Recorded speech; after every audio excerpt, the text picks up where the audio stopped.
Assalamualaikum warahmatullahi wabarakatuh. Hai teman-teman, perkenalkan saya Rahman Adiguna. Saya mahasiswa D3 Rekam Medis dan Informasi Kesehatan. Pada kesempatan kali ini, saya ingin menjelaskan terkait masalah ilustrasi alur pasien rawat jalan kategori pasien baru.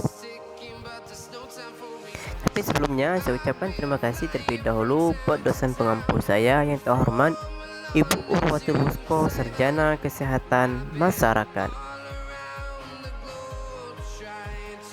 Nah, bagaimana sih alur pendaftaran pasien baru? Sebelum kita masuk ke prakteknya, saya ingin jelaskan terlebih dahulu apa itu pasien baru dan pasien lama. Pasien baru adalah pasien yang baru pertama kali datang ke rumah sakit untuk keperluan berobat.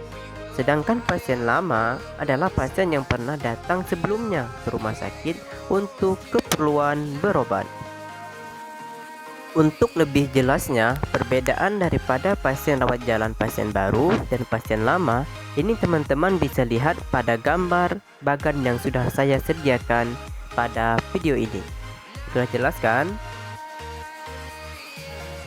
Sekarang waktunya kita masuk ke alurnya.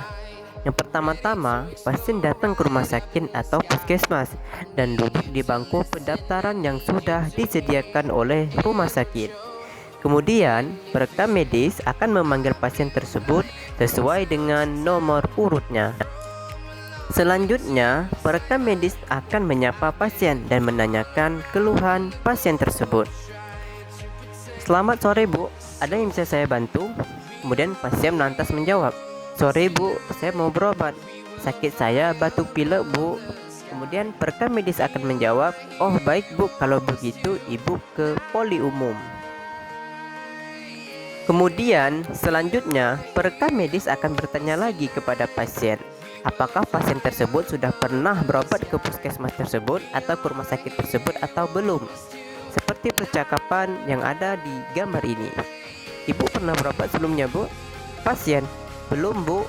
Nah, itulah sedikit percakapan antara perekam medis dan pasien yang datang ke rumah sakit tersebut. Kemudian setelah itu, perekam medis akan membuatkan KIP atau kartu berobat pasien tersebut dan meminta pasien mengisi registrasinya. Yang kedua, perekam medis juga nanti akan meminta KTP untuk mengisi data dan bukti identitas pasien. Nah, buat teman-teman yang sudah pernah berobat ke rumah sakit ataupun ke puskesmas, KTP-nya jangan lupa dibawa ya. Pembayaran. Pembayaran bisa dilalui dengan dua cara. Yang pertama, umum. Yang kedua, asuransi. Pada proses registrasi pasien, pasien bisa menanyakan ke perekam medis terkait formulir atau form yang disediakan. Misalnya pada pembayaran, perekam medis nanti akan memberikan arahan apakah pasien ini melakukan pembayaran umum atau asuransi. Kalau pasien ini seandainya melakukan pembayaran umum, maka conteng yang umum.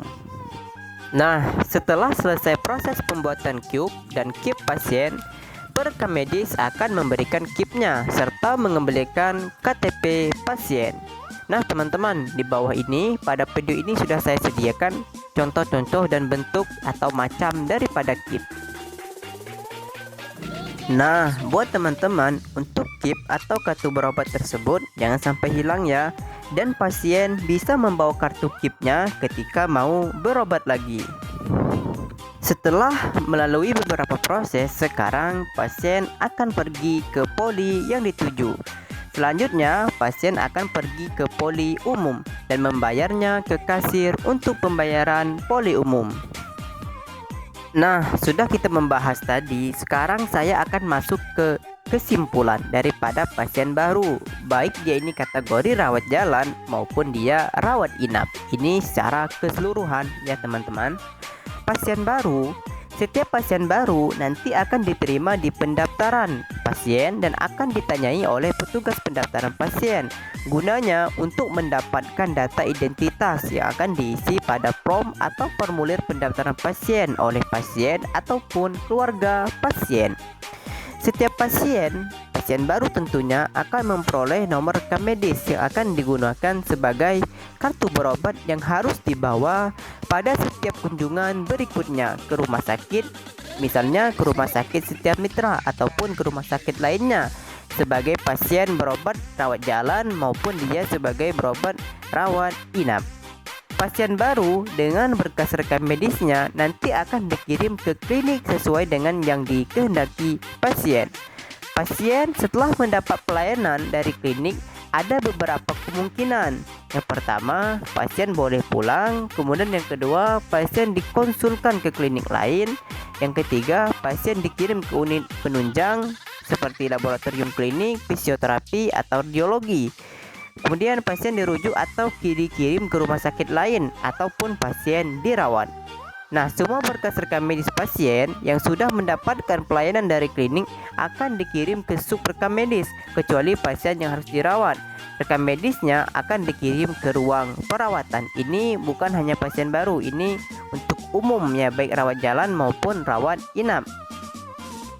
Nah, inilah beberapa yang bisa saya sampaikan. Mungkin ada kekurangan, saya mohon maaf.